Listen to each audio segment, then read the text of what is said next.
کا میزبان محمد صفدر اور آپ دیکھ رہے ہیں ضرور T V news HD Pakistan. Bilwal civil hospital میں موجود ہوں، یہاں پر سیکورٹی گارڈ جو سراپا احتجاج ہیں ان سے جانتے ہیں۔ السلام علیکم جی، کیا مسئلہ بنا ہوا بھائی؟ بیان ہمیں نوکری سے فارغ کر دیا گیا جی نوکریوں سے فارغ کر دیا گیا اور تنخواہ بھی نہیں دی ہے۔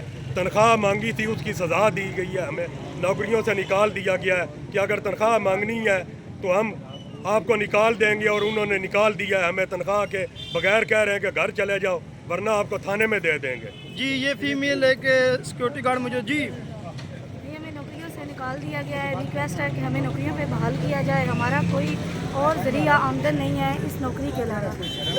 جی جناب، کیا مسئلہ بنا ہوا یہاں پر؟ یہ ہمیں جو ہے نا صبح آئے، رات کو آئے ہم ڈیوٹی پہ تھے، صبح ہمیں بتایا گیا کہ آپ لوگ جو ہے نا نوکری سے فارغ ہو۔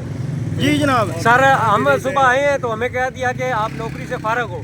ہم مریم نواز سے یہ ریکویسٹ کرتے ہیں کہ ہمیں 2 ماہ کی اور ایڈوانس سیلری جو ہماری بنتی ہے ہمیں دیں۔